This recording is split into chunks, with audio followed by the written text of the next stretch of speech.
Assalamualaikum.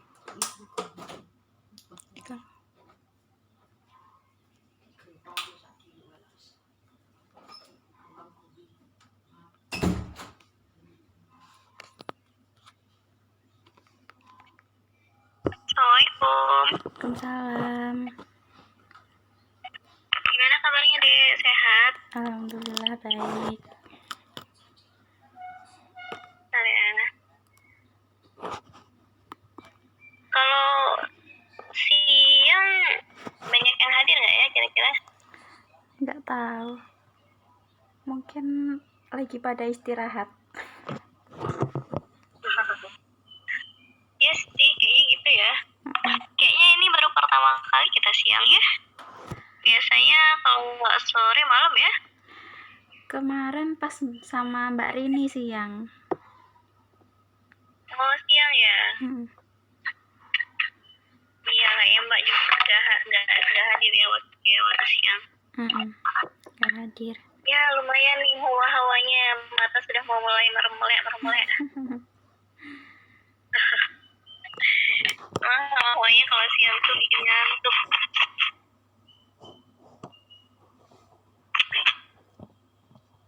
Ini assalamualaikum. Ada Dek Retna. Kita tunggu dulu. Tadi Mbak Sol katanya masih mimiin itu. Iya. Kecil. Mungkin sekitar 5 menit lagi kayaknya. Iya. Kita tunggu Mbak Soleha. Makanya tadi Mbak kan habis dari luar. Pulang-pulang kayaknya pengen rebahan, ngantuk. Guyur badan pakai air biar agak segeran.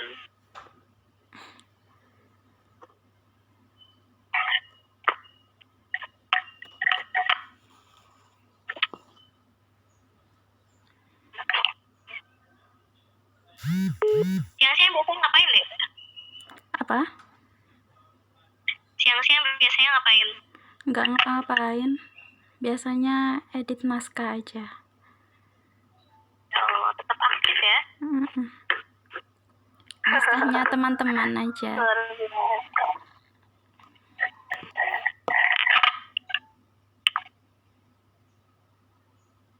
Assalamualaikum, Dek Retna.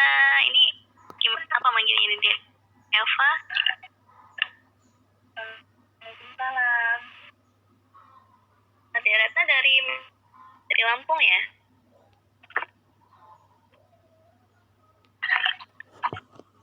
Domisili mana, Dek? Lampung ya, sama kayak Mbak Sol ya?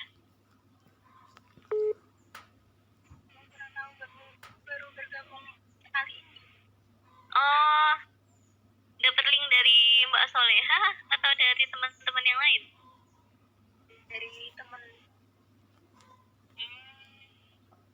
Bukan dari DA ini ya dapat linknya? Ini bukan temannya DA ini ya? Bukan, kemarin ada temannya Mbak Soleha. Terus ini Mbak Retna ini yang temannya Mbak Soleha kemarin. Oh gitu. Sekarang kesibukannya apa, Dek? Sekolah, kuliah?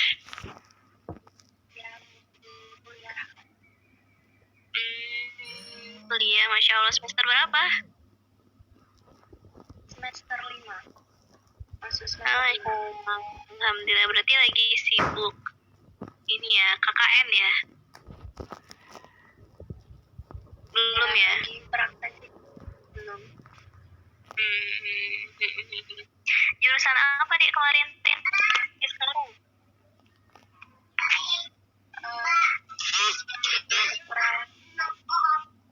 Gimana? Ambil jurusan keperawatan.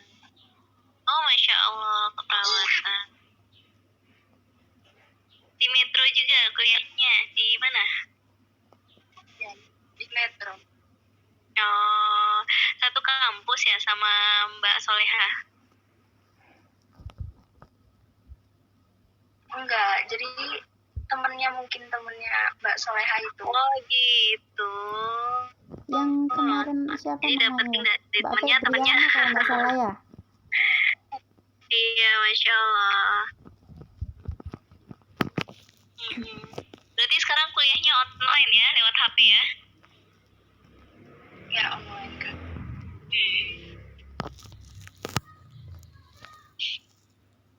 Ya, kita tunggu dulu ya, mungkin sekitar 5 atau 10 menit lagi.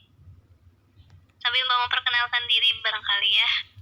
Jadi Mbak sendiri bisa dipanggil Mbak Suci.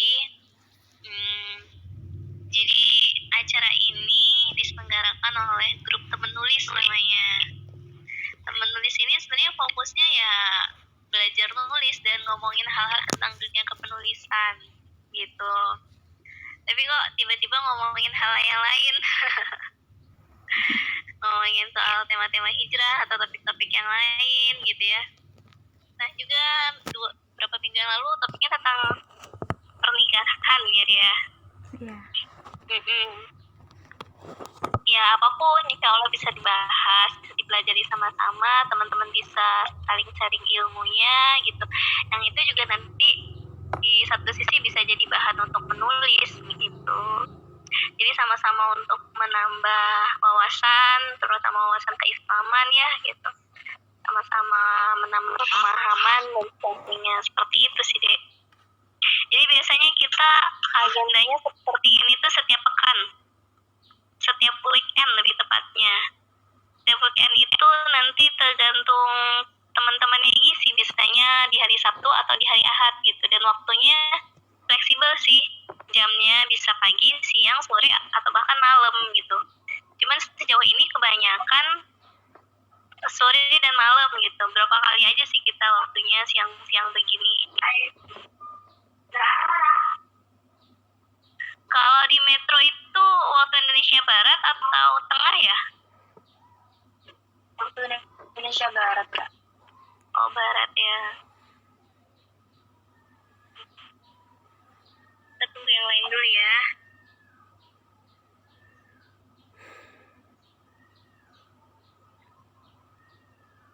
Perawatan. Insya Allah. Diminta jasa relawannya nggak untuk nanganin pasien-pasien COVID itu dia?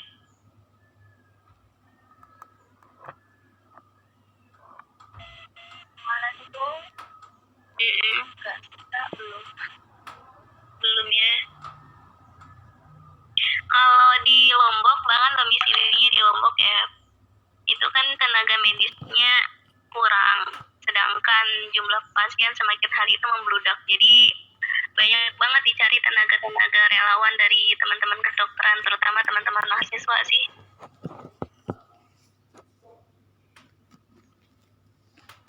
Teman-teman medis lah. Assalamualaikum, Dek Yusan.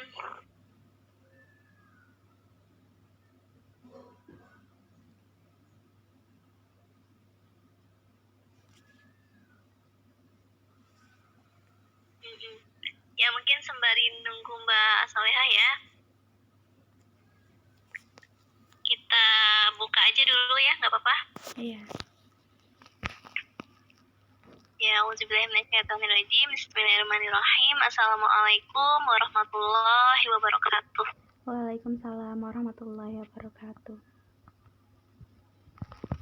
Ya, innalhamdulillah nahmaduhu wa nasta'inuhu wa nastaghfiruh wa na'udzubillahi min shururi anfusina wa min sayyiati a'malina may yahdihillahu fala mudhillalah wa may yudlil fala hadiyalah. Asyhadu an la ilaha illallah wa asyhadu anna Muhammadan abduhu wa rasuluhu alladzi la nabiyya wa la rasula ba'da.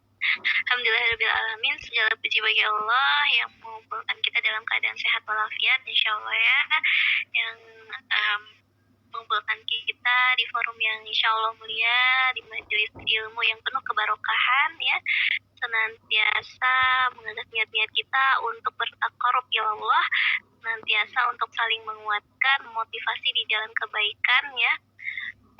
Dan sudah hadir pemateri kita yang insya Allah bisa saling mentransferkan ilmunya, nanti teman-teman bisa sharing banyak hal gitu ya, terutama terkait topik kita hari ini yaitu saatnya remaja hijrah. Nah sebenarnya kalau Mbak Suci pribadi udah lewat ya masa remajanya. Mungkin udah masuk masa dewasa ya. Kalau di psikologi itu sebenarnya ada pengklasifikasiannya. Kalau usia 12 sampai 15 itu masuknya remaja awal. Kalau sudah 16 sampai 19 itu masuknya remaja pertengahan.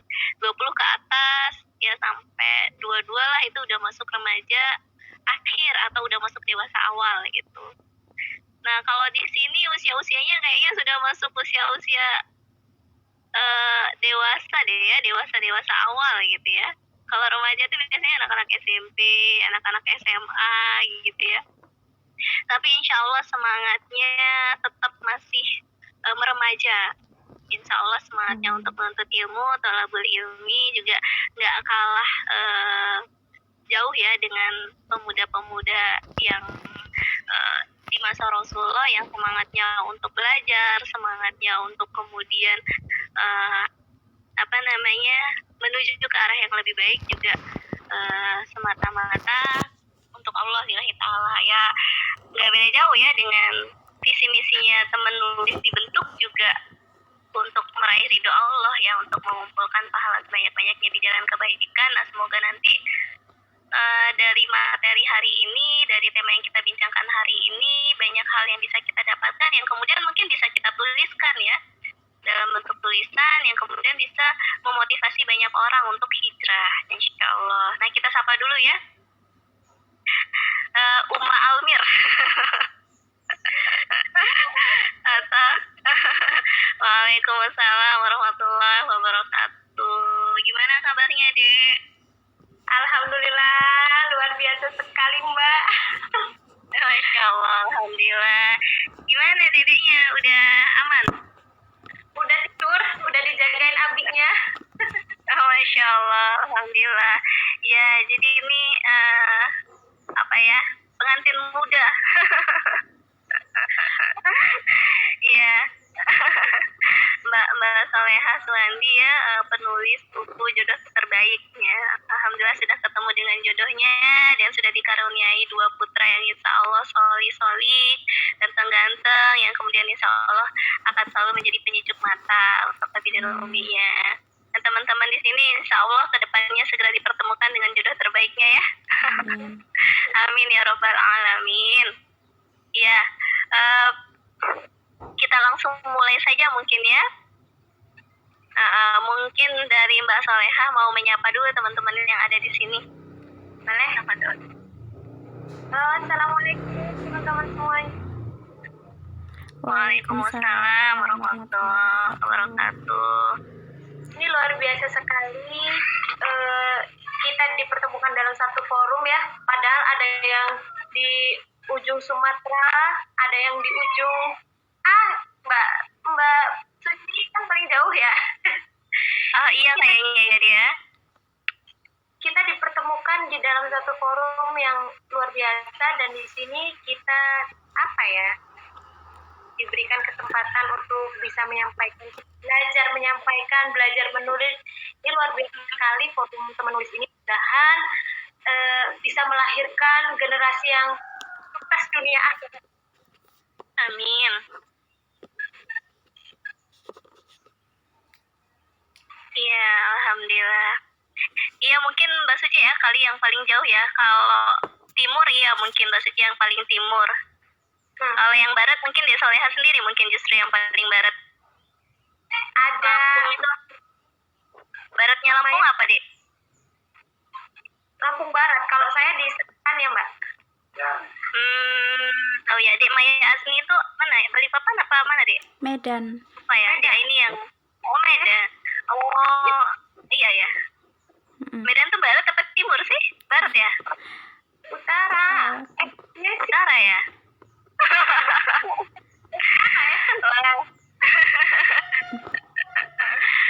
Nah, ini kita belum hafal banget ya peta-peta.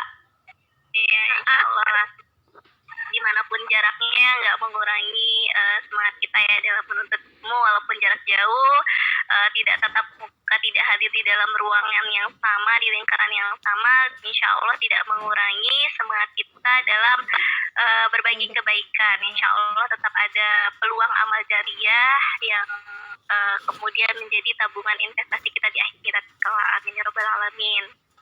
Ya, jadi karena hari ini nih siang-siang begini kita ngomongin yang seger-seger gitu kan ya, ngomongin tentang remaja gitu kan. Biasanya kalau remaja itu kan apa ya, apa yang ada di sekitar mereka, apa yang ada di sekeliling mereka itu segala sesuatu yang sepertinya baru gitu, sepertinya fresh gitu, kekinian gitu. Nah kalau kita ikuti fakta-fakta remaja yang ada sekarang itu kan nggak jauh-jauh dari trend in apa yang sedang viral, apa yang sedang up to date gitu ya.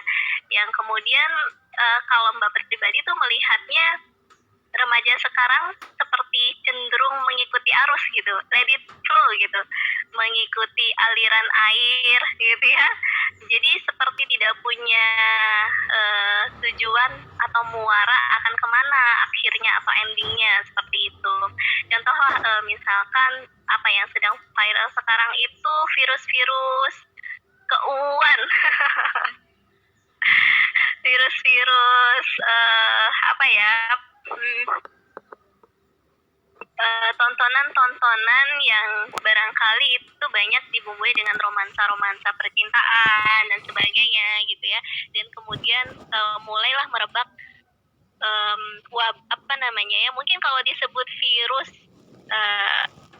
nggak juga gitu ya, karena ini virus kebaikan gitu ya. Seperti misalkan contoh public figure yang apa namanya menikah melalui jalan ta'aruf gitu ya, sebutlah misalkan seperti Lembayang dan Dinda Hao, kemudian beberapa minggu berikutnya disusul lagi oleh siapa tuh, Rizky Ridho gitu ya. Rizky Kejora. Itu kan fakta-fakta yang kemudian ada di tengah-tengah kita, yang kemudian tren ta'aruf itu seperti booming gitu ya. Orang kemudian berlomba-lomba untuk nikah muda dengan jalan ta'aruf gitu. Tetapi kalau Mbak melihat justru ada virus yang lain gitu yang menempel di antara warna-warna kebaikan tersebut, yaitu di satu sisi ada pihak-pihak yang belum memahami makna ta'aruf itu sendiri dan bagaimana sih ta'aruf yang syar'i itu sendiri gitu kan.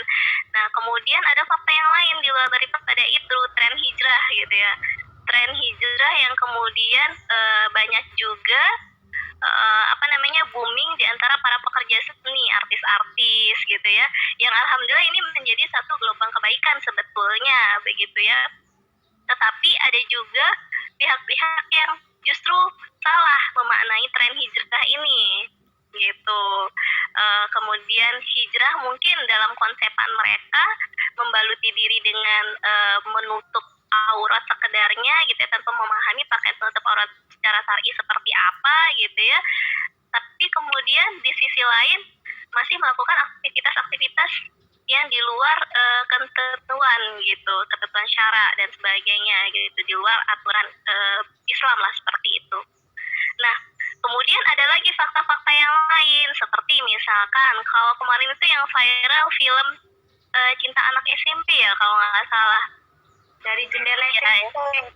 Dari jendela SMP ya, betul ya. Kemudian menjadi pro kontra, banyak yang menentang. Kemudian muncul beberapa waktu kemudian itu berita-berita anak-anak SMP ada yang ratusan ya, yang kemudian mereka memanfaatkan waktu libur sekolah selama pandemi ini justru untuk melakukan pesta-pesta, melakukan sampai hubungan di luar nikah, sampai mereka membooking sebuah hotel itu kan di satu daerah gitu ya, Mbak lupa di daerah mana gitu ya. Nah ini kan fakta-fakta ini di satu sisi ada yang menyegarkan mungkin kalau kita melihat sekilas, tapi di satu sisi kok justru miris ya, seperti itu gitu. Padahal remaja itu kan merupakan satu fase awal gitu ya, di mana mereka harusnya sudah selesai nih dengan identitas diri mereka, yang kemudian mereka fokus untuk meraih target-target impian-impian yang akan mereka kejar ke depan gitu. Nah, bagaimana sih Mbak Sol nih, atau manggilnya dia Sol aja ya? Iya, lebih enaknya kayaknya ya. Gimana nih menurut Anti memandang fakta-fakta tersebut yang terjadi atau yang bermunculan pada remaja hari ini itu? Kenapa wabah, atau kita nggak usah sebut wabah ya, atau mungkin hal tersebut bisa menjadi booming sebegitu cepat seperti itu? Bagaimana Dek Sal memandangnya? Apa tuh? Ya, terima kasih Mbak Suci. Pertama, di sisi lain kita mensyukuri teman-teman yang sudah mulai berhijrah, terus pabrik-pabrik figur yang mulai berhijrah. Tapi di sisi lain, kemirisan itu juga terasa sangat ya Mbak ya. Apalagi melihat kayak mungkin kita anak saudara yang masih remaja gitu kan. Ini kayak pergaulan itu mengerikan gitu. Memandangnya tuh mengerikan pergaulan. Jadi yang ada saat ini benar-benar mereka itu benar-benar terbawa gitu loh. Kalau yang nggak dibina, kalau yang dari rumah memang nggak kuat dan dia nggak ikut bina, main-main dengan apa ya? Dengan hal-hal seperti itu. Mas bentar.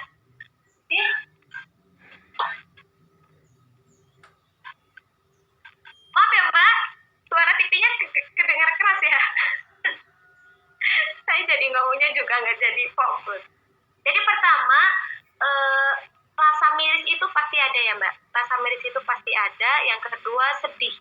Sedihnya generasi Islam yang harusnya menjadi estafet perjuangan ini tergerus oleh hal-hal yang notabene-nya nggak bermanfaat sama sekali, baik untuk dirinya maupun untuk masa depannya, gitu Mbak.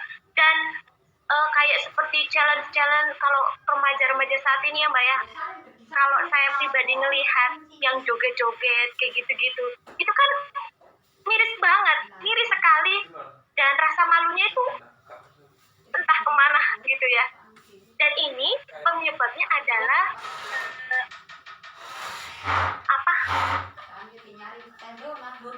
penyebabnya adalah media ya Mbak ya, sebenarnya internet gitu. Jadi hal-hal yang seperti itu, yang internet yang pertama yang membuat itu merebak cepat. Selain itu juga bahwa hal-hal yang seperti itu tuh malah justru didukung, kayak film-film Dilan dan lain sebagainya itu didukung gitu Mbak. Jadi ya penyebaran utamanya yaitu internet itu lah Mbak. Iya ya, menarik ini.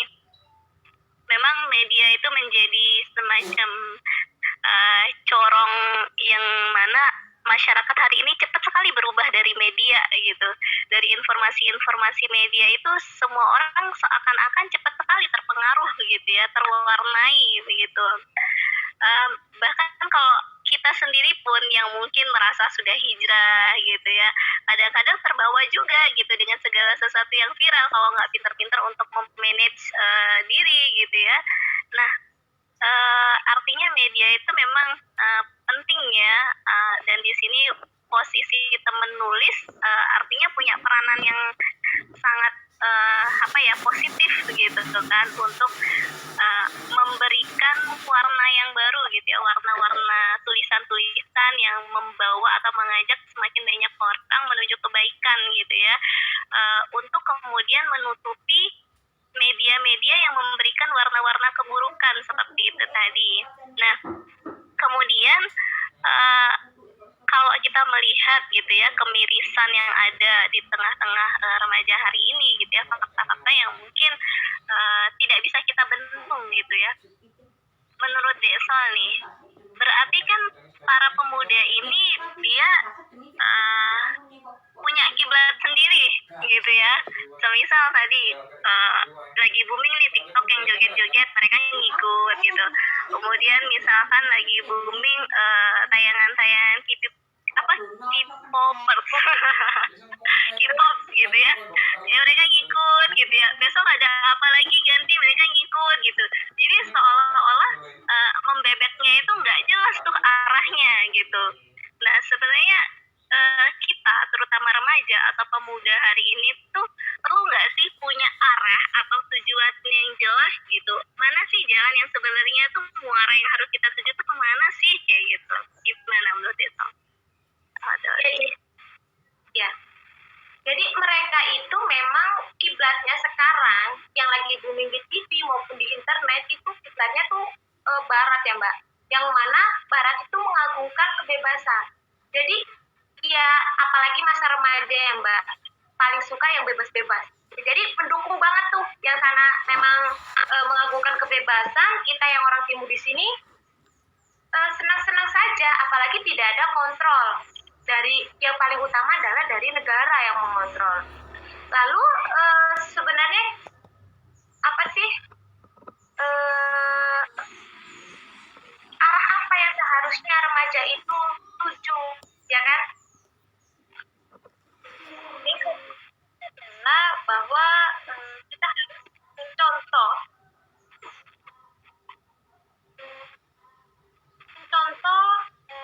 mungkin para sahabat yang mana banyak remaja-remaja di zaman Islam dulu masih remaja sudah berjaya di dalam Islam gitu Mbak. Artinya apa ya, remaja yang taat, remaja yang soleh itu di dalam Islam itu yang harusnya sebenarnya dicontoh oleh pemuda saat ini. Mbak seperti Tolha bin Sa'ad bin Abi Waqqas, Muhammad Al-Fatih, Salahuddin Al-Ayyubi, itu kan generasi-generasi yang dalam usia remaja mereka sudah mampu menaklukkan, kayak Al-Fatih menaklukkan Konstantinopel. Ini jadi remaja-remaja yang hanya memikirkan diri sendiri, tapi juga memikirkan masa depan umat, masa depan agama dan negaranya. Gitu Mbak. Ya Masya Allah ya, semakin siang kayaknya semakin menarik ya. Semoga ilmunya ini bermanfaat untuk teman-teman. Nah sembari nanti saya ngobrol-ngobrol sama Mbak Soleha, teman-teman mungkin bisa mencatat sekiranya ada pertanyaan, bisa disimpan nanti di saat diskusi tanya jawab bisa langsung disampaikan. Nah tadi Desa menyampaikan gitu ya betapa pentingnya peran negara seperti itu gitu ya, dan kemudian memberikan contoh-contoh pemuda-pemuda di masa Nabi itu yang kemudian sukses seperti itu gitu, pemuda-pemuda yang memiliki karakter dan seperti itu. Nah ada nggak gambaran seperti apa sih kira-kira ciri-ciri remaja yang kemudian dia nggak ngasal ikut arus kebarat-baratan gitu ya. Kalau katanya Rilso tadi tuh remaja sekarang tuh cenderung bebas yang mungkin kebablasan gitu ya, bebas yang kemudian tanpa aturan gitu. Nah ada nggak sih ciri-ciri remaja yang seperti apa yang kemudian didambakan atau remaja yang kemudian bisa kita teladani hari ini? Ya, yang pertama yang pasti remaja yang bisa kita teladani adalah remaja yang satu, taat kepada Allah. Taat kepada Allah artinya dia menjalankan seluruh perintah Allah dan menjauhi segala larangan Allah. Salah satu contohnya adalah dia menjaga pergaulannya, remaja ya. Jadi zaman sekarang sedikit sekali, mudah-mudahan teman di sini enggak ya, sedikit sekali remaja yang menjaga pergaulannya antara laki-laki dan perempuan. Di dalam Islam kan sebenarnya diatur laki-laki dan perempuan itu terpisah kalau memang nggak ada hubungan yang maksudnya komunikasi yang urgent lah, yang penting. Nah ciri-ciri remaja yang bisa kita contoh adalah pertama taat. Ketaatan itu bisa dilihat dari apa? Kalau seumpama perempuan dia menutup aurat secara syar'i, kalau baik perempuan maupun laki-laki dia menjaga pergaulannya, menjaga interaksinya dengan lawan jenis, kemudian terhadap orang tua yang sebelum menikah dia berbakti gitu. Kemudian pemuda-pemuda atau remaja-remaja yang menyibukkan diri di di jalan dakwah. Kenapa di jalan dakwah? Sebab remaja-remaja ini gak hanya memikirkan dirinya sendiri, tapi juga memikirkan masa depan umat, masa depan negaranya gitu. Gitu, Mbak.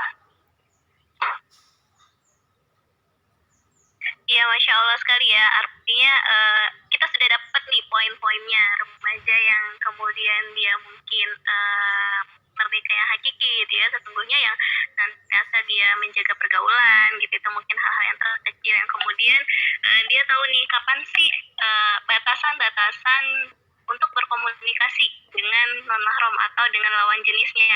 Bukan berarti tidak diperbolehkan begitu ya bahasanya untuk berinteraksi dengan lawan jenis, tetapi tetap ada batasan-batasan yang kemudian diatur oleh Islam. Artinya ya kemudian senantiasa taat kepada Allah gitu ya, kemudian taat dengan seluruh perintah-perintah Allah. Itulah remaja yang kemudian patut untuk diteladani.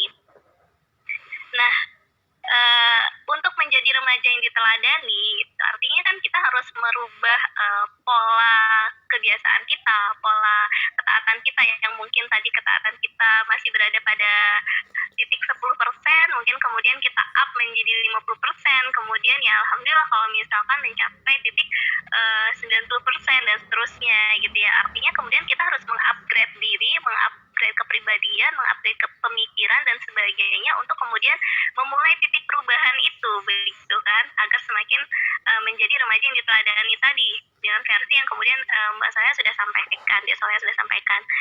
Nah, kira-kira nih dari titik mana sih kita harus memulai perubahan itu? Dari poin apa sih remaja itu harus memulai perubahannya itu sendiri? Ya, perubahan itu harus dimulai dari hati atau dari niat. Niat karena Allah. Jadi bukan hijrah itu ikut-ikutan. Hijrah itu memang harus dari hati. Kita butuh berubah loh. Masa kondisi kita seperti ini terus. Kita butuh perbaikan dalam hidup kita. Kita dimulai dari diri kita, dari hati kita, dimulai dari sekarang juga gitu loh. Dimulai dari hati saat ini juga. Jangan menunggu nantilah kalau udah tua gitu. Nantilah kalau udah nikah. Jangan tunggu nanti, sebab yang namanya kematian memutus segala kecuali amal jariah, itu adalah kematian. Oleh sebab itu, dari sekarang dimulai dari niat karena Allah gitu. Niatnya karena Allah dan cara berhijrahnya pun harus benar gitu. Niatnya karena Allah tapi cara hijrahnya nggak benar. Contohnya ada laki-laki yang ngajak hijrah gitu ya, dia perempuan tapi ada laki-laki yang ngajak hijrah, terus akhirnya chattingan berkelanjutan sampai ketemuan, itu nggak dibolehkan di dalam Islam. Jadi dimulai dari hati diri sendiri saat ini dan dilengkapi dengan ikut kajian-kajian, ikut pembinaan, ikut jamaah dakwah. Itu Mbak. Ya, Masya Allah, luar biasa ya, alhamdulillah. Teman-teman insya Allah sembari mencatat ya ilmu-ilmu yang keren ini gitu. Jadi tadi yang disampaikan mulai dari hati, artinya starting from niat gitu ya, dimulai dari meluruskan niat lagi gitu ya, jangan sampai kemudian niatnya supaya dapat jodoh gitu. Karena kalau di dalam Al-Quran sendiri perempuan yang baik-baik untuk laki-laki yang baik gitu, plus sebaliknya, oh berarti kalau mau dapat jodoh cepat nih carinya tuh di majelis-majelis ilmu, di kajian-kajian gitu ya, di masjid-masjid yang di situ banyak cowok-cowok solehnya gitu ya. Nah jangan sampai kemudian ada niat-niat yang seperti itu yang kemudian menyalahi hijrah kita, prosesnya menuju kebaikan tadi gitu ya. Yang niat-niat tadi itu mungkin nanti akan membuat perjalanan hijrah kita itu jadi terombang-ambing gitu. Ketika tidak mendapatkan apa yang ditargetkan, ya udah akhirnya mundur perlahan-lahan dari hijrahnya gitu kan ya. Karena ujian hijrah ke depan itu justru lebih gitu ya, nggak sekedar mendapatkan apa yang kita inginkan kemudian nggak sesuai dengan ekspektasi kita menyerah begitu aja gitu. Justru ketika kita memulai niat untuk hijrah gitu, baru berniat saja itu sebenarnya sudah banyak bisikan-bisikan setan kan ya dia. Betul. Sudah banyak faktor-faktor internal maupun eksternal di luar diri kita yang kemudian mungkin menjadi pengecoh atau mengganggu gitu niatan-niatan itu, yang kemudian membatalkan niat kita untuk hijrah, bisa jadi seperti itu. Sehingga ya mungkin simpulkan mulai titik perubahan itu dimulai dari memperbaiki niat kita seperti itu. Nah, tadi kan juga Desa sempat bahas ya, kemudian niat itu kalau enggak lurus nih gitu ya, kalau enggak bener nih bisa menyebabkan hijrah kita itu maju mundur gitu, atau seperti tarik ulur gitu. Nah, apa sih sebenarnya faktor-faktor yang menyebabkan remaja hari ini selain karena memang mereka itu mudah ya mengikuti arus gitu, ada nggak sih faktor-faktor yang mungkin bisa kita kenali gitu yang mudah kita analisa pada diri remaja itu yang menyebabkan mereka itu maju mundur untuk hijrah? Nanti dulu deh pakai kerudungnya, nanti dulu deh putus dari pacar misalkan gitu ya, kalau misalkan masih melakukan interaksi pacaran, nanti dulu deh begini begitu gitu, yang akhirnya kemudian niat-niat untuk menuju kebaikan itu jadi batal seperti itu. Apa sih faktor-faktornya gitu yang mungkin bisa kita kurangi atau bisa kita cegah seperti itu? Tafadholi Cide. Ya, jadi kalau mau hijrah, maunya aja udah banyak tantangannya ya, udah banyak hambatannya.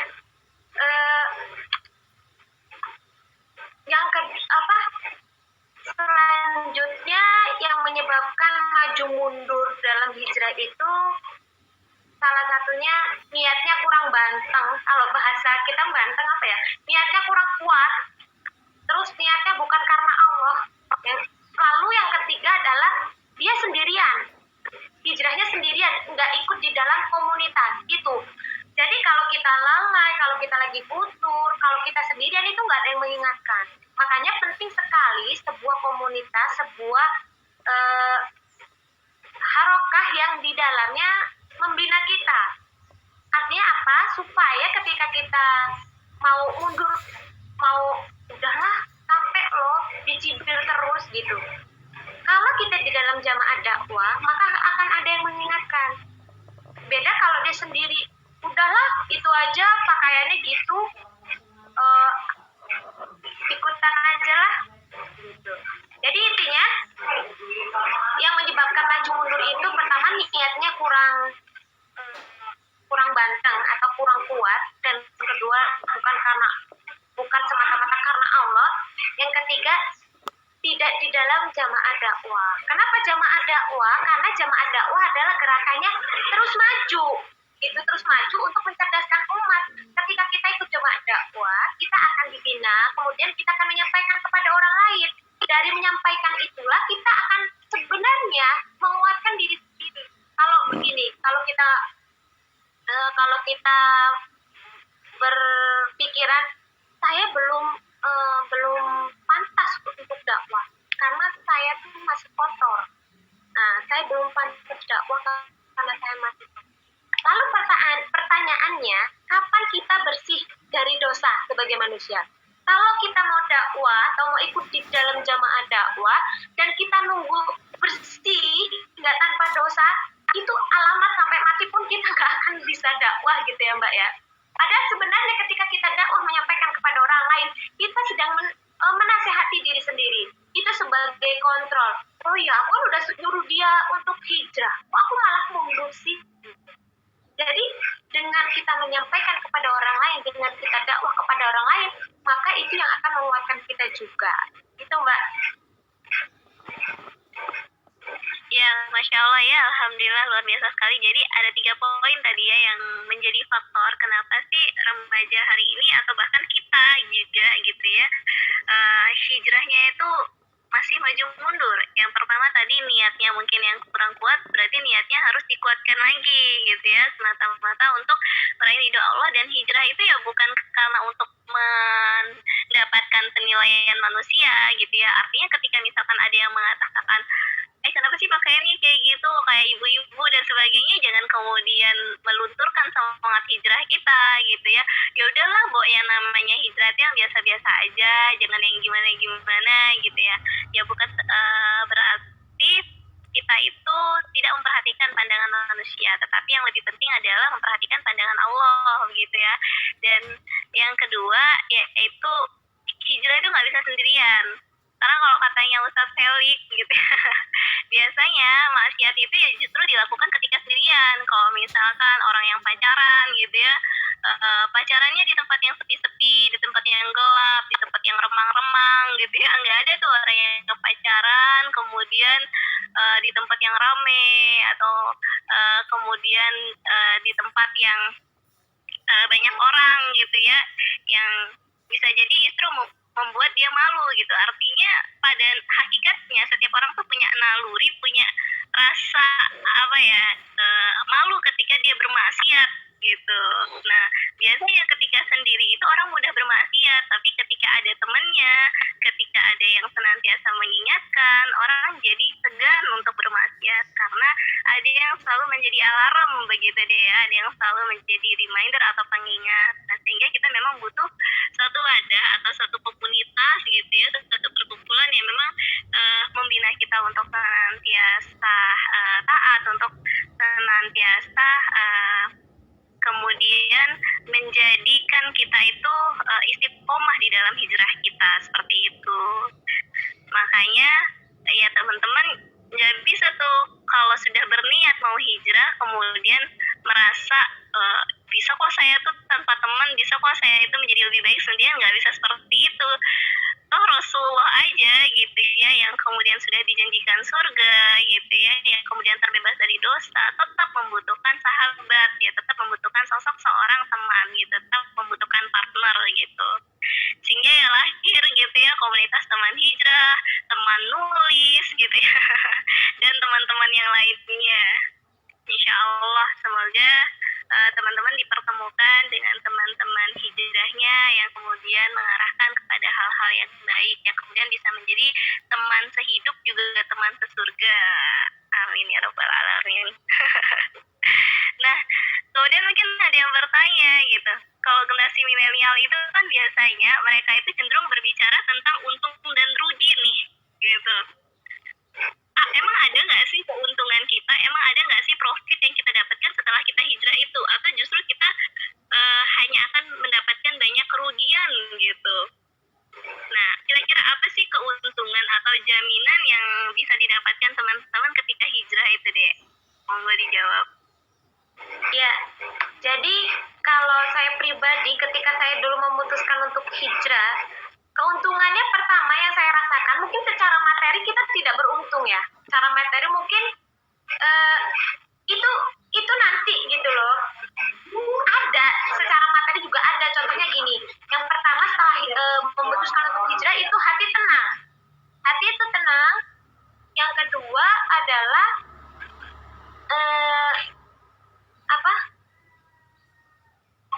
tenang. Yang kedua keuntungan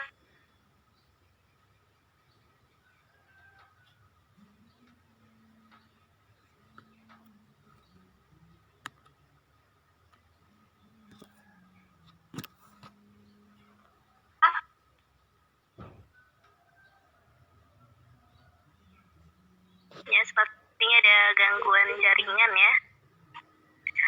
DA ini bisa sambil direkod deh, atau direkam?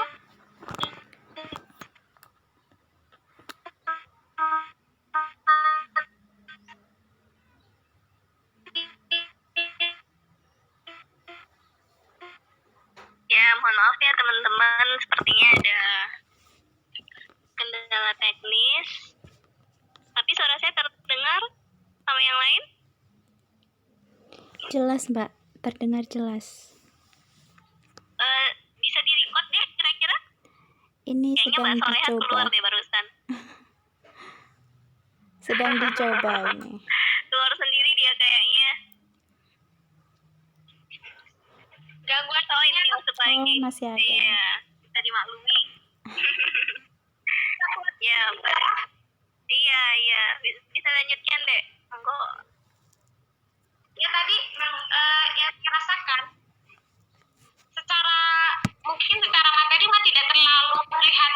tapi itu nanti di akhirnya gitu loh. Kalau ketika kita banyak channel, ketika banyak teman-teman di hijrah itu, dulu sih yang saya rasakan waktu kuliah, jadi ada tawaran-tawaran kayak ngeles, kayak ngajar. Itu kalau kita nggak hijrah atau kita nggak masuk di komunitas itu, mungkin kita akan ya udah gitu aja, kuliah pulang gitu. Itu secara materi ya Mbak. Tapi secara ketenangan setelah hijrah itu akan kita dapatkan.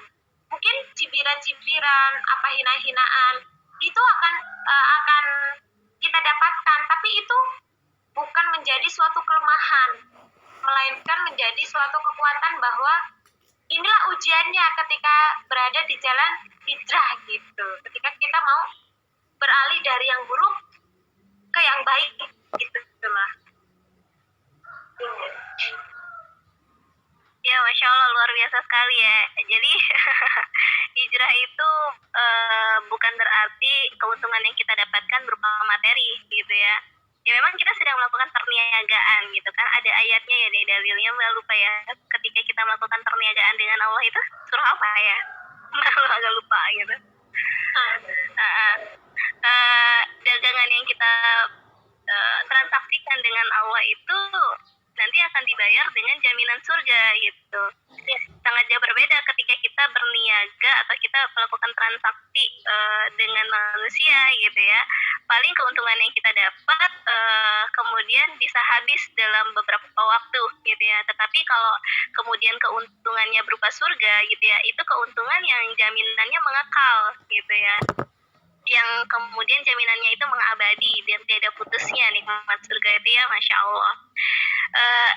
Jadi tadi keuntungan yang kita bisa dapatkan bisa saya tarik kesimpulan gitu ya, dan kita mendapatkan ketenangan hati ya, ketenangan setelah hijrah gitu ya. Kemudian mental kita nih jadi kuat gitu. Artinya kita udah terbiasa gitu ya mendapat cibiran dan sebagainya gitu ya. Mungkin ada yang mengatakan terlalu lebay nih hijrahnya gitu ya. Nggak gitu-gitu juga kali, ya udahlah lempeng-lempeng aja, yang normal-normal aja, yang wajar-wajar aja gitu ya.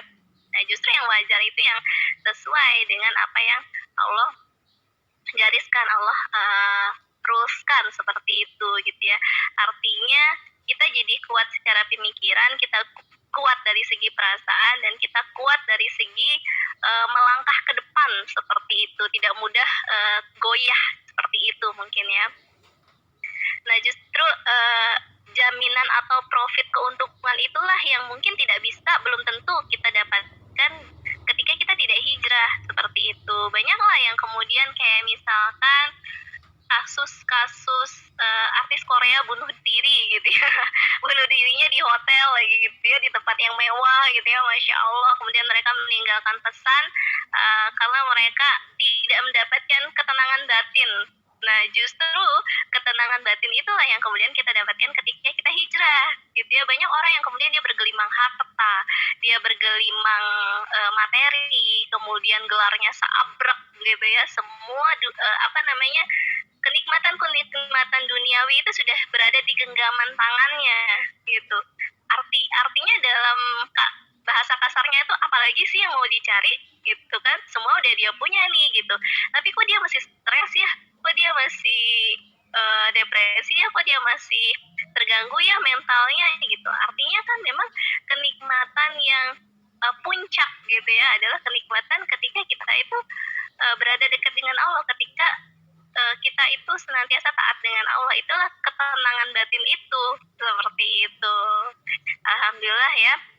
Semoga teman-teman, terutama saya pribadi juga, senantiasa kita diistiqomahkan dalam jalan hijrah ini. Amin ya rabbal alamin.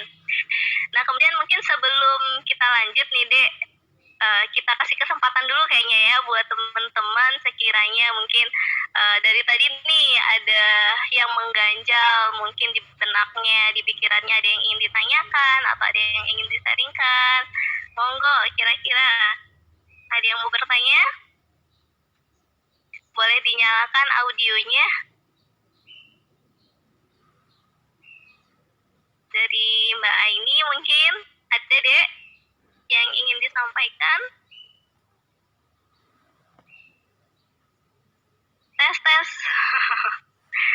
dari De Febri, ini kalau De Febri sama De Retna teman-temannya De Sal ya?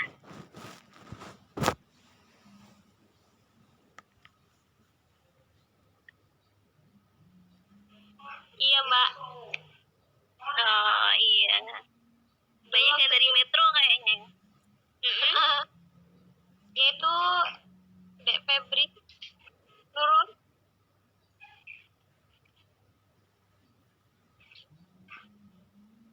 Assalamualaikum. Iya, monggo.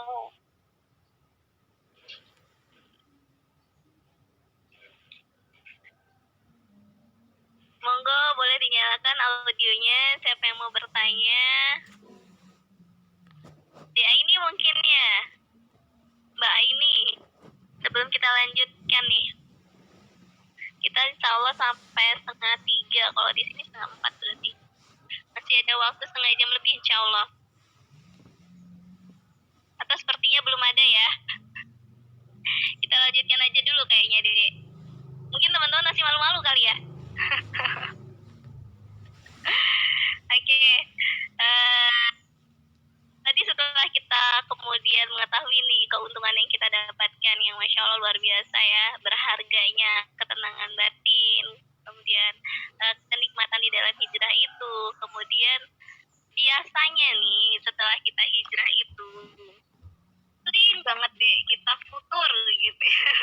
Mengalami mungkin apa ya, kalau remaja itu kan biasanya kemudian ya emosinya yang nggak stabil gitu ya, mudah naik turun, labil dan sebagainya. Kemudian mungkin ada rasa malas yang tiba-tiba datang, kemudian menghantui, mengusik jalan hijrah kita gitu ya. Untuk hal-hal yang kecil, misalkan ketika kita mau sholat gitu ya, aduh males nih nanti dulu deh gitu kan. Ketika kita mau ikut kajian, tema kajiannya berat kayaknya gitu. Nanti deh tunggu yang lain aja yang temanya mungkin yang menarik dan sebagainya gitu. Ada aja kadang-kadang yang membuat kita itu apa namanya ya, lepas kontrol seperti itu dari jalan hijrah kita gitu. Nah, ada nggak sih tips-tips supaya kita itu stay istiqomah di jalan hijrah kita? Ya, emang yang namanya kalau namanya futur itu banyak yang mempengaruhi ya Mbak ya. Umpama kita lagi ada masalah dengan keluarga, terus mungkin masalah dengan teman hijrah itu, udahlah ngapain sih gitu kan.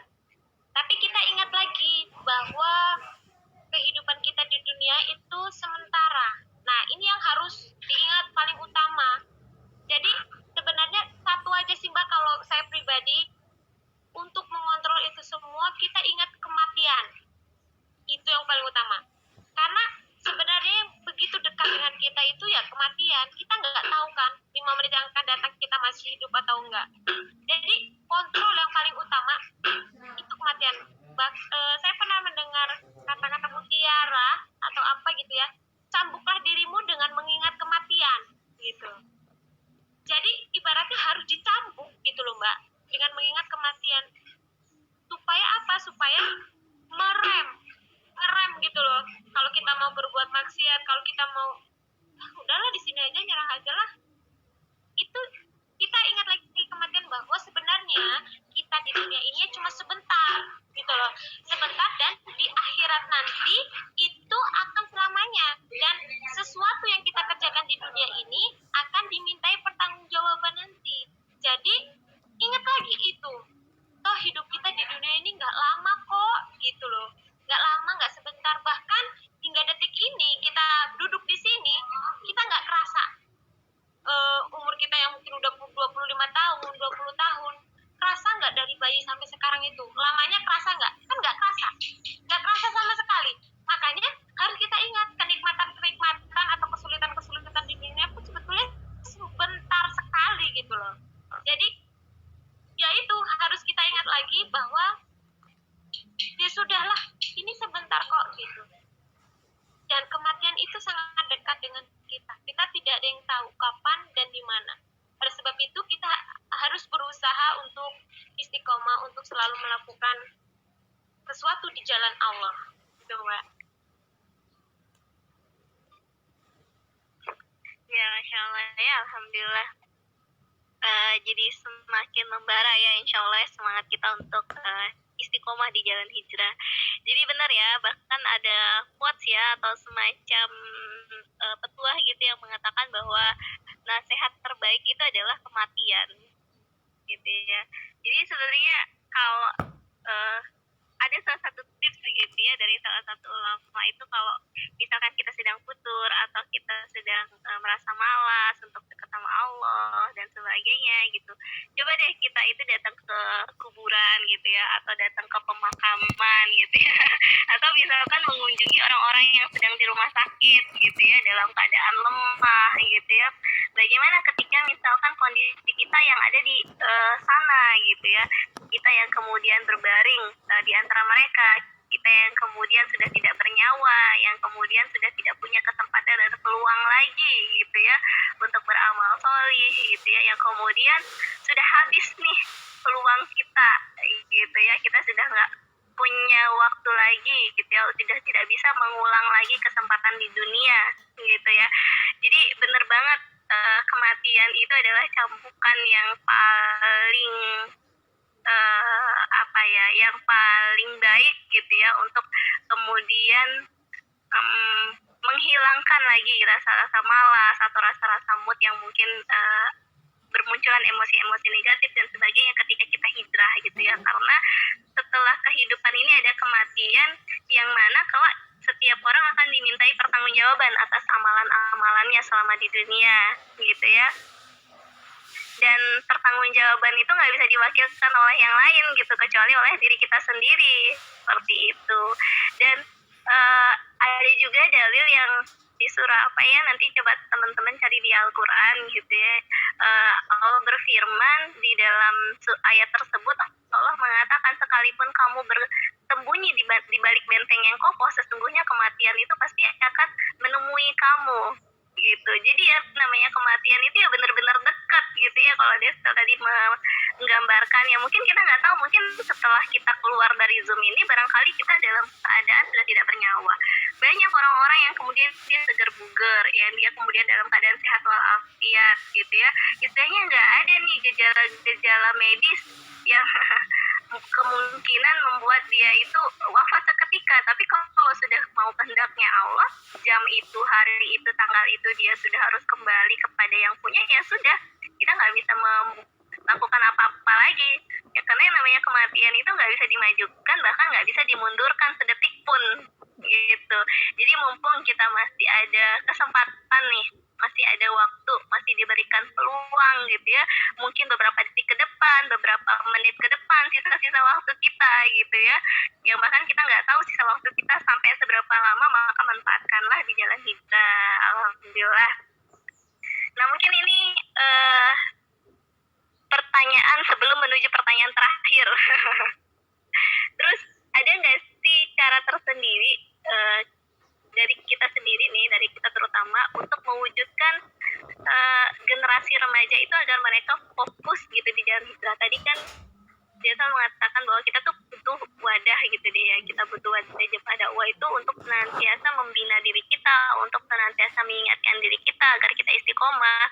Kemudian gimana ya cara kita itu punya peranan sendiri gitu untuk mewujudkan generasi remaja mungkin yang ada di sekitar kita gitu ya, atau ada dimanapun kita tinggal gitu ya, untuk menjadikan mereka ini stay berada di jalan hijrah mereka seperti itu. Gimana sih cara mewujudkannya gitu deh? Tafadhali monggo. Ya, jadi cara mewujudkan generasi supaya dia itu fokus di jalan hijrah ya. Pertama, belajar Islam, mengikuti pembinaan. Bahwa yang kita ketahui bahwa Islam itu kan sebetulnya banyak sekali ya. Islam itu bukan hanya sekedar sholat, zakat, puasa, itu bukan. Jadi melakukan pembinaan itu memang harus dari akar hingga daun. Akarnya apa hingga daun, itu kita harus belajar Islam, melakukan pembinaan, kita dibina dan kita berusaha membina gitu supaya ini tadi sebagai sebenarnya pengingat kita membina itu maksudnya kita mendakwahkan kepada orang lain gitu. Jadi dengan belajar Islam, mendakwahkan Islam, mengamalkan Islam, insya Allah di dalam komunitas dan kita menyebarkan kepada orang lain, insya Allah ini akan, kalau kita di sini kita bisa menulis, kita tulis sesuatu yang memang lahir dari Islam gitu, untuk orang banyak supaya orang lain pun jadi paham seperti apa yang kita pahami gitu. Jadi melakukan kita ngikut pembinaan dan kita belajar membina, kita bisa menulis mungkin ya, bisa menulis atau bisa mendakwahkan langsung secara lisan. Karena kita di sini judulnya teman nulis, jadi banyak tuh kan media-media tulisan-tulisan yang pernah baca tulisan porno gitu ya. Nah, kita tandingi tulisan-tulisan yang bodoh seperti itu dengan tulisan-tulisan Islam yang kita pahami gitu. Jadi inilah mungkin salah satu cara supaya melahirkan generasi-generasi yang insya Allah fokus di dalam hijrah gitu, Mbak. Ya, Masya Allah ya. Jadi menulis pun tetap bisa berkontribusi gitu ya, istilahnya untuk memberi warna yang baru gitu ya di sosial media atau di tulisan teman-teman gitu ya, di antara karya-karya kita semua gitu ya, untuk kemudian menandingi tadi ya karya-karya yang mungkin nggak berfaedah gitu. Kemudian kita menampilkan sesuatu yang lebih berfaedah nih, seperti itu untuk pembaca gitu ya, dan kemudian akan menjadi investasi sendiri juga untuk kita kelak, investasi akhirat terutama. Terakhir nih, ada nggak sih motivasi yang bisa dibagikan untuk teman-teman semua yang ada di sini supaya teman-teman yang ada di sini tuh tetap taat tapi tetap up to date juga deh, karena yang namanya remaja itu kan memang dia harus update ya, seperti itu. Harus update dari segala hal gitu ya. Di satu sisi memang dia harus mengupdate wawasan keislamannya, wawasan kemudian wawasan tentang hal-hal ilmu-ilmu keduniawian juga gitu, yang kemudian dia dibalaskan dengan Masya Allah, ini adik Bilal. Iya, udah bangun. Masya Allah, sudah berapa bulan Bilal? 10 bulan kurang, Mbak. Lagi aktif-aktifnya kayaknya ya. Ini tadi berangkat deket-deket. Iya, Masya Allah, mau ikut ya, mau ikut belajar. Ya, ada nggak sih Dek motivasinya supaya remaja itu nggak dibilang ketinggalan zaman, tapi tetap juga mereka itu berada di jalur keistiqomahannya. Nah, itu gimana tuh? Kira-kira ada nggak motivasi yang bisa dibagikan? Iya, jadi pertama motivasi kita dalam melakukan segala sesuatu itu, kalau saya pribadi ya Mbak, ini kalau saya pribadi itu pertama kita mengharapkan surga. Jadi kita ngebayangin surga, itu tujuan kita gitu loh. Bertemu dengan Allah di dalam surga itu tujuan kita. Jadi apa sih yang lebih indah dari itu? Nggak ada gitu loh, nggak ada. Jadi surga itulah tujuan kita. Kesulitan-kesulitan di dunia dan kesenangan-kesenangan di dunia pun itu sementara saja. Jadi di surga itulah tujuan kita. Jadi ya berakit-rakit dahulu di dunia gitu loh. Gitu sih Mbak motivasinya. Masya Allah, motivasi yang singkat tapi luar biasa sekali ya ketika kita ngomongin surga gitu ya. Bahkan kan kalau di surah Ali Imran 103 itu mungkin sedikit Mbak menyampaikan kan, Allah mengatakan wasari'u ila maghfiratin min rabbikum ya, dan bersegeralah menuju ampunan Tuhanmu gitu. Itu sebenarnya jaminan yang pertama ketika kita hijrah gitu kan ya. Kalau misalkan di agama lain ketika dia mau membebaskan dirinya dari dosa itu kan dia istilahnya harus membayar denda gitu, semacam itulah deh ya gitu kan, untuk mensucikan dirinya dari dosa gitu. Tetapi semudah itulah kita ketika meminta diri kita diampuni dari semua dosa kita, entah yang besar kecil yang mungkin tidak diketahui banyak orang, yang kita hanya sendiri yang tahu dengan Allah gitu ya. Semudah ketika kita meminta ampun sama Allah, kita bersegera untuk taat, semudah itu Allah itu memberikan ampunannya. Kita hanya diminta untuk bersegera gitu kan. Kemudian di lanjutan ayat itu Allah mengatakan wa jannatu arduha bis-samai wal ard gitu ya, dan surga bersegera menuju surga yang seluasnya itu seluas langit dan bumi gitu ya. Jadi kita nggak bisa bayangkan surga itu kayak gimana ya luasnya gitu kan ya. Apakah seluas Jazirah Arab gitu ya, apakah seluas Indonesia, seluas seperti apa, kita nggak bisa kita bayangkan untuk menampung seluruh manusia dari masanya Nabi Adam sampai masa terakhir gitu kan ya. Sehingga Allah mengatakan jaminan itu hanya untuk siapa sih? Lil muttaqin, hanya untuk orang-orang yang bertakwa. Otomatis orang-orang yang bertakwa ini orang-orang yang bersegera tadi di awal ayat dikatakan gitu kan ya, yang ingin mendapatkan surga nih, yang ingin mendapatkan pengampunan, ya bersegeralah gitu ya. Jadi mengharap surga itu sebenarnya nggak muluk-muluk gitu ya, seperti kita mengidam-idamkan bisa beli rumah gitu ya, harus nyicil dulu bertahun-tahun gitu ya. Misalkan teman-teman pengen cita-citanya apa? Oh, saya pengen cita-citanya tuh Mbak nerbitin 100 buku dalam setahun misalkan nih gitu kan ya. Ada juga yang saya temui penulis dia bercita-cita menerbitkan 1000 buku seumur hidup gitu. Dan sekarang itu iya, tahu ini nggak deh Mas Laude Munafar? Oh iya. Iya.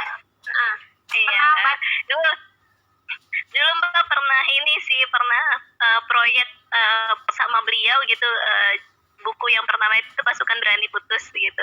Dan alhamdulillah beliau masih konsisten sampai sekarang. Mungkin bukunya udah yang ke-100 sekian kali. Nggak tahu ya. Semoga Allah memudahkan ceritanya, terutama cita-cita teman-teman juga gitu. Artinya kita punya fokus gitu, kita punya cita-cita menuju kebaikan, terutama itu semata-mata kita niatkan untuk Allah gitu ya, untuk membantu banyak orang melakukan perubahan ke arah yang lebih baik, maka jangan ditunda-tunda, harus disegerakan gitu. Karena kalau kita semakin menunda-nunda, bisa jadi gitu ya, impian kita nggak akan tercapai, justru maut lah yang kemudian lebih dulu menyusul kita begitu. Kalau maut sudah duluan menghampiri kita sudah nggak punya kesempatan lagi. Walau alam bisawab. Ya, Masya Allah, Alhamdulillah, Barakallah untuk Ditoleha, ilmunya luar biasa sekali, banyak hal yang bisa kita petik gitu ya, banyak pelajaran yang bisa kita dapat, yang kemudian insya Allah bisa kita aplikasikan dalam kehidupan sehari-hari. Kita sekarang mungkin beranjak ke diskusi, ke sesi tanya jawab ya. Monggo tuh teman-teman, kalau ada yang kiranya mau disampaikan, ada yang mau disaringkan, atau mungkin ada yang mau dicurhatkan gitu. Tafadholi. Dek Aini, Dek Febrina, Dek siapa lagi nih? Dek Yusan, Dek Retna Eva. Monggo. Dek Aini, Dek. Apa yang ditanyakan? Nggak ada sih Mbak, cuman saya agak itu ya tertarik dengan kata-kata Mbak Soleha tadi yang mengimbangi Apa tuh? tulisan yang negatif dengan tulisan kita yang positif, menandingi ya.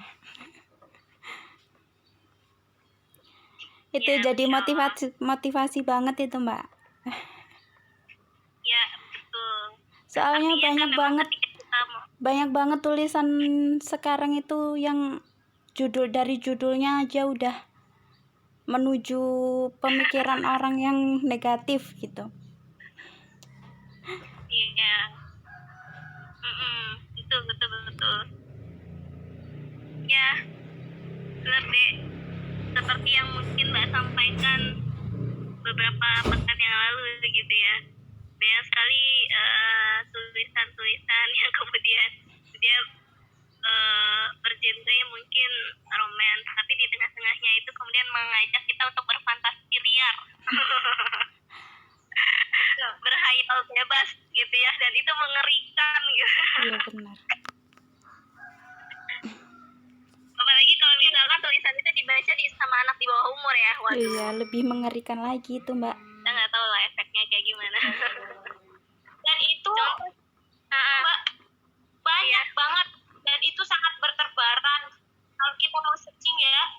Jadi awalnya tuh dari pernah kayak gini sih, bahkan di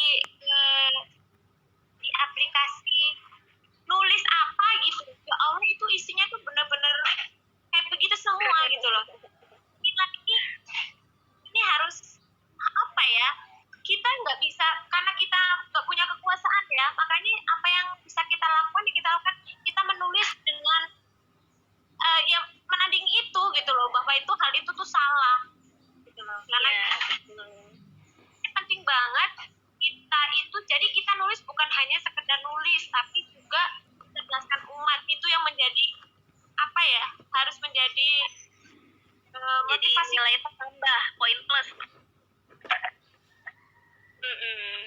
Jadi motivasi ya benar. betul.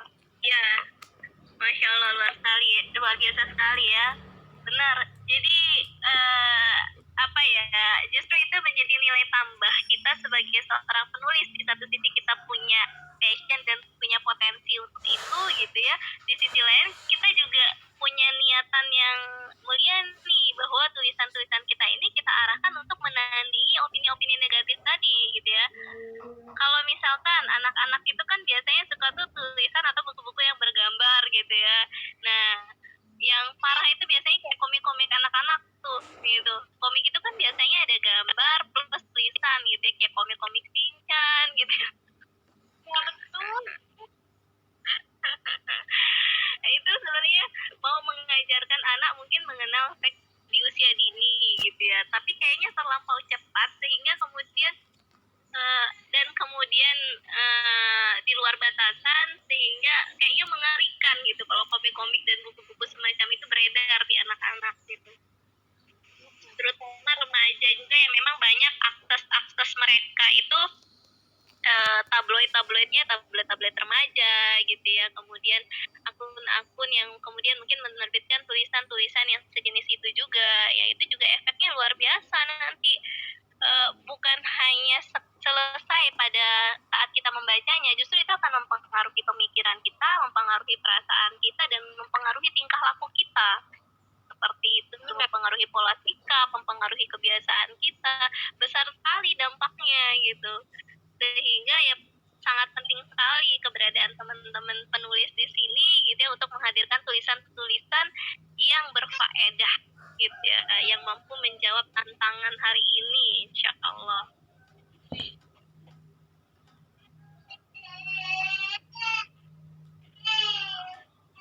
Jadi Mbak, Ya, gimana? jadi kalau kayak aku pribadi ya Mbak, itu tuh pikirnya gini, nulis itu harus yang bermanfaat gitu.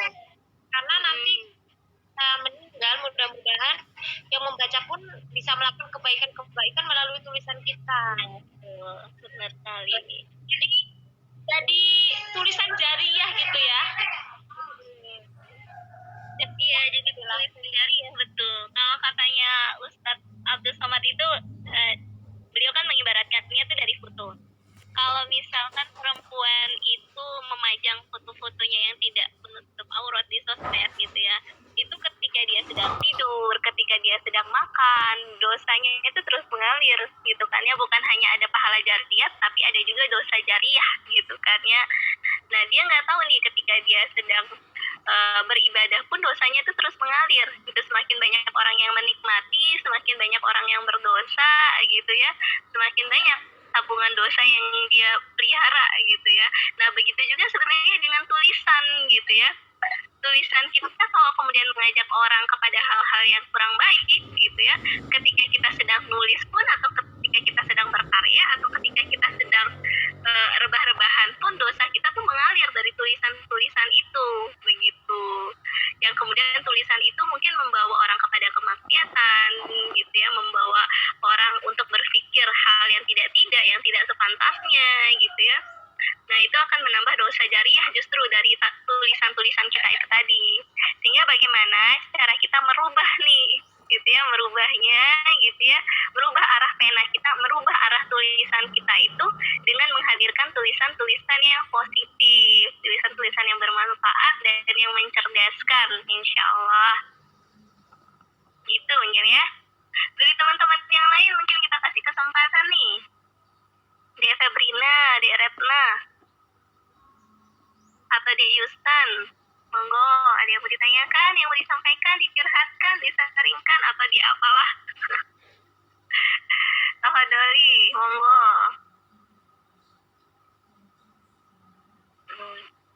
Assalamualaikum warahmatullahi wabarakatuh. Waalaikumsalam.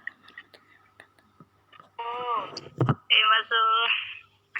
Gimana kabarnya, Mbak? Alhamdulillah, ih liatin deh wajahnya.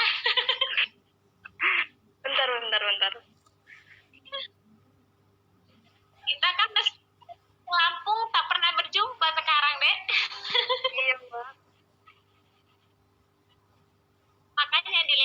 Acehnya Ge.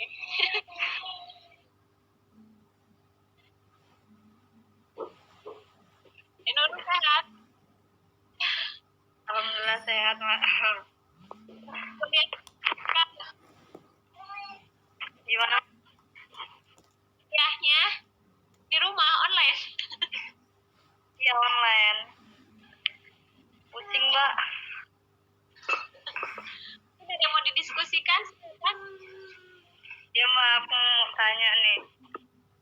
Kan kadang kalau kita nulis gitu ya, apalagi file itu tuh nggak pernah dibuka gitu loh. Kan mau nulis kayak cerpen, novel kayak gitu ya, Mbak. Udah ada berapa gitu. Nah, baru dibuka lagi tuh belum lama. Nah, pas baca lagi tuh tulisannya kok kayak gini sih gitu loh, Mbak. Apa ya, kayak jadi nggak pede gitu loh, malah pengen ngubah.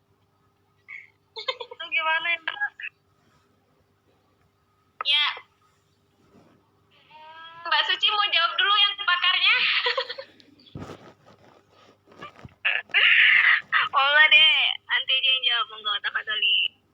Ya, jadi gini ya, Dek, itu alamiah, apalagi kalau di Facebook gitu ya.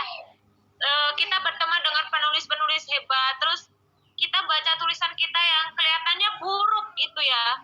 Kok jauh banget sih dari tata bahasanya, jelek dan lain sebagainya. Punya itu bagus, diapresiasi juga sama teman-teman. Itu kadang-kadang membuat kita minder. Tapi kita ingat lagi bahwa pertama kita nulis itu bukan untuk bagus-bagusan atau untuk jelek-jelekan, tapi kita nulis itu untuk mencerdaskan umat. Kita bisanya seperti itu, ya sudah seperti itu. Karena memang latihan nulis itu, mau jadi penulis itu kan katanya satu harus nulis terus ya Mbak, ya Mbak Suci ya. Jadi kalau saya pribadi Dek, pede aja, apalagi yang kita tulis itu sebuah kebenaran, sebuah kebaikan. Nggak usah apa ya, minder. Yang penting kita tuh harus belajar, sering baca, gitu aja sih kalau menurut saya mah. Jadi ya terus nulis, pokoknya jangan minder, karena tiap kita juga punya apa ya, punya pembaca masing-masing gitu loh. Minimal orang itu baca dan mungkin ada 1, 2, 3 yang nyantol gitu, itu udah alhamdulillah gitu loh. Jadi terus nulis, nggak usah minder, meskipun teman-teman kita, kalau saya teman-teman penulisnya tuh hebat-hebat banget ya, dimuat di media dan lain sebagainya. Kadang-kadang saya mikir, ya ampun aku nih apa? Cuma aku mikir lagi, loh aku nulis bukan karena untuk orang lain kok, tapi karena untuk mencerdaskan umat. Ini sebisa saya menulis dengan gaya bahasa saya gitu loh Dek. Jadi meyakinkan diri sendiri. Oke lah, aku menciptakan tren diriku sendiri gitu.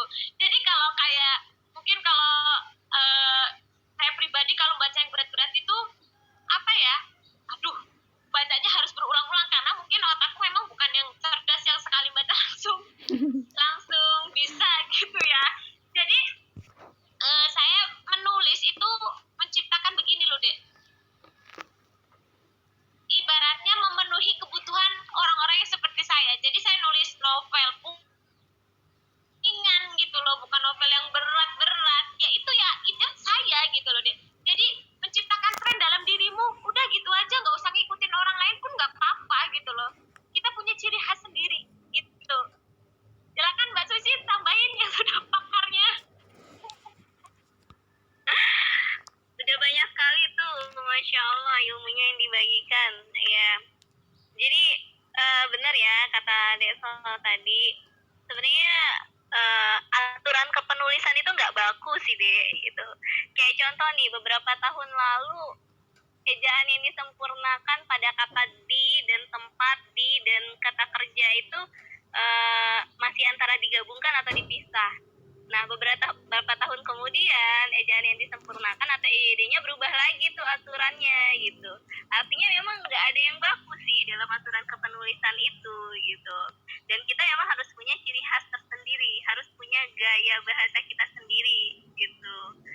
Dan kalau ketika kita menulis cerpen seperti yang diceritakan sama Ti Febri tadi gitu, ada kendala nih Mbak ketika saya udah nulis gitu kan, kemudian mandek, terus ada waktu mungkin pada saat longgar saya buka lagi, ternyata kok nggak sesuai ya, rasanya kok nggak enak ya dibaca atau gimana rasanya gitu, kayak entah kurang garam atau kurang bumbu dan sebagainya gitu ya, kurang ininya kurang itunya gitu ya. Ya benar, kembali lagi ke niat kita sebenarnya nulis itu untuk apa sih gitu kan ya, terutama cerpen itu kan sebenarnya dia masuk ranahnya fiksi ya gitu, tulisan fiksi. Nah gimana tulisan fiksi itu kita hadirkan dia tetap bermanfaat nih, tetap punya nilai tambah ketika orang membaca gitu. Nah pada saat kemudian temen nulis kemarin ada kelas cerpen, alhamdulillah cerpen-cerpennya menghadirkan cerpen-cerpen yang bermanfaat yang kemudian memberikan pencerahan untuk umat gitu ya. Nah hadirkanlah tulisan-tulisan yang seperti itu deh, walaupun judulnya cerpen gitu ya, artinya kita punya nilai tambahan di situ gitu ya. Ketika kita sedang belajar nulis gitu ya, jangan kemudian patah semangat di awal gitu. Kalau kita sudah kemudian memblok diri kita di awal gitu ya, kita akan sulit kemudian berjalan ke step selanjutnya begitu. Nah menulis itu emang ada prosesnya, nggak kemudian kita ucuk-ucuk punya tulisan yang bagus yang disukai banyak orang gitu ya, yang banyak like-nya dan seterusnya gitu ya.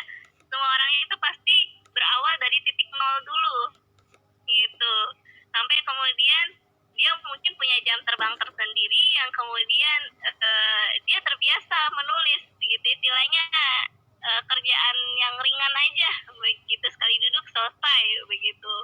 Dan memang ada prosesnya gitu ya untuk kemudian kita punya skill sampai ke situ gitu. Adalah ilmu-ilmu teknisnya kita pelajari nanti lah deh ya teman-teman, menumbuhkan semangat kita itu tadi. Ya betul katanya Reto, kembalikan ke niat kita gitu, kita nulis itu untuk apa sih gitu. Nah teman nulis ini sendiri hadirnya memang dengan visi misi lillahi ta'ala gitu, kita menghadirkan tulisan-tulisan yang bisa bermanfaat untuk umat gitu, sehingga kita nggak kemudian mentok di awal dengan bayangan-bayangan, oh nanti tulisan saya ini nggak enak dibaca sama orang gitu, toh saya sendiri aja nggak enak bacanya. Nah jangan sampai seperti itu gitu.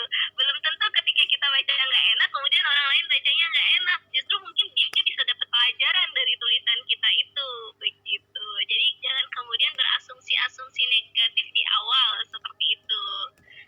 Berasumsilah yang positif gitu. Nah asumsi kita itulah, mindset kita itulah yang kemudian nanti akan mengarahkan kita kepada proses yang lebih lanjut begitu mungkin deh. Di sini juga banyak sih teman-teman yang lebih pakar, ada Dek Aini juga, ada Dek Yusan juga. Dek Aini mungkin bisa membagikan jawabannya atau tanggapannya. Mbak Aini.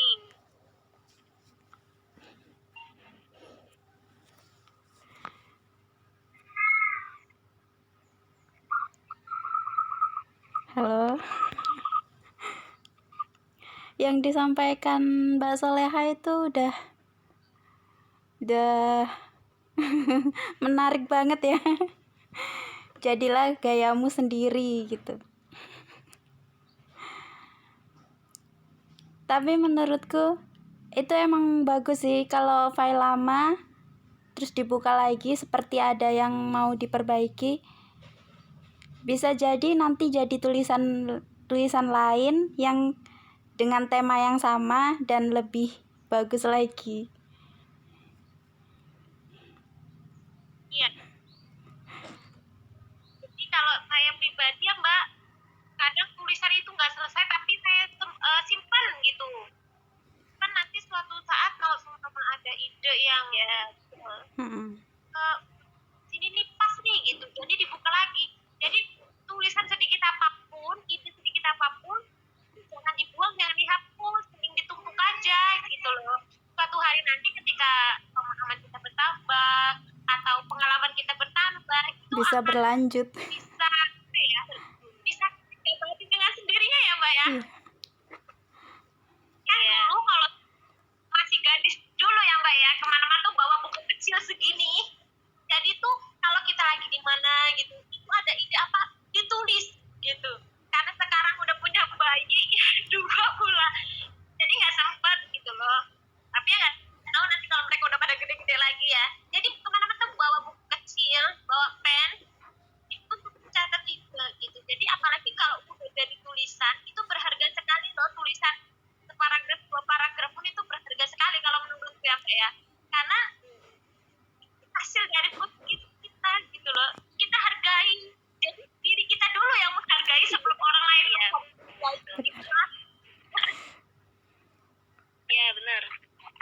Masya Allah, luar biasa sekali. Benar sekali, Dek.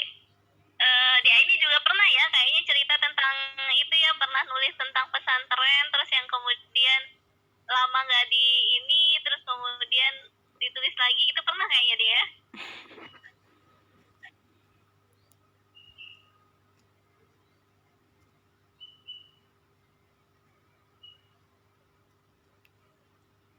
Tes.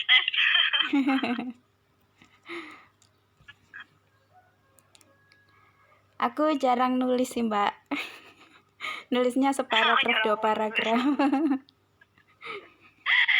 Justru kayaknya di Aini nih yang paling rajin nulisnya dari Mbak. Kalau dari Desa kayaknya di Aini nih yang paling aktif banget nulis, paling giat lah. Insya Iya sih, bisa Allah. saling berbagi ilmu.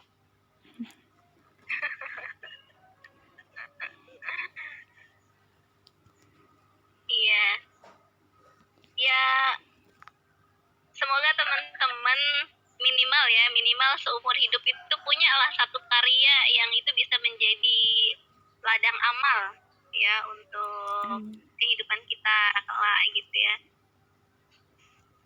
Mungkin di Febri nanti atau yang lain menyusul dengan buku-bukunya, dengan karyanya, Masya Allah ya, Insya Allah. Itu mungkin jawaban dari kita bertiga. Untuk di Febri gimana? Semoga mencerahkan ya. Ada fit mungkin deh, atau ada tanggapan?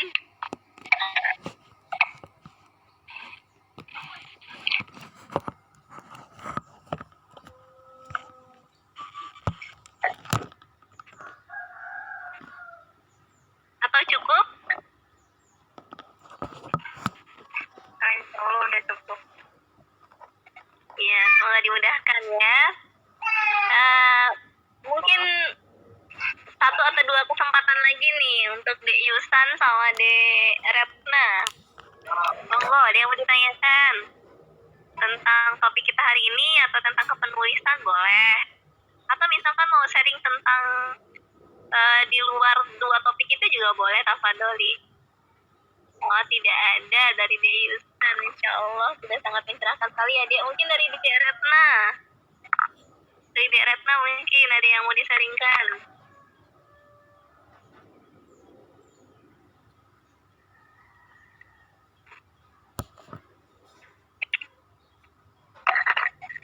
Dek Retna? Iya, Mbak. Iya. Apa mau tanya aja sih, sharing gitu. Nah, kan kayak yang tadi dibilang, kalau kita mau hijrah itu kan harus cari lingkungan gitu ya, biar kita tuh dalam hijrah itu bisa semangat terus gitu kan. Ketika kita misalkan futur gitu, ada yang ngingetin gitu. Nah, kadang tuh kan namanya kita, mungkin kita bisa udah gabung gitu ya Kak, ke kayak komunitas hijrah gitu. Cuman kan mungkin kadang karena kita kan nggak bisa terus bareng gitu, kita juga punya lingkungan sendiri, kayak misalkan teman kuliah gitu ya, yang mungkin nggak sama kayak kita gitu. Nah, kadang kan kita pengen juga ngajak mereka gitu kan, kadang kayak ada gimana ya, penolakan atau gimana gitu loh. Karena kadang kan terus jadinya ngebuat kita tuh jadi, misalkan kita mau ngajak lagi tuh jadi kayak minder, kayak takut nanti dia nggak mau lagi gitu loh. Itu gimana Kak?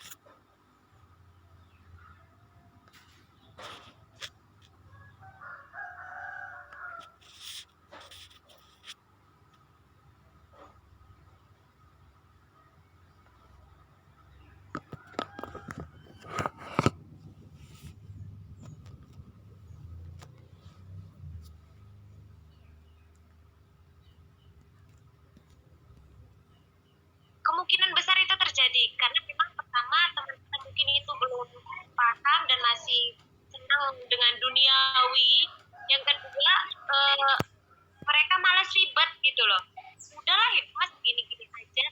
Nah, yang harus kita ingat lagi bahwa kita mendapat penolakan pun kita tetap dapat pahala. Toh kita pengen dinilainya oleh Allah, ya kan? Kita pengen dinilainya oleh Allah. Jadi tetap fokus, tetap menyampaikan, mengajak. Oh mungkin hari ini dia nggak mau, mungkin besoknya lagi mau.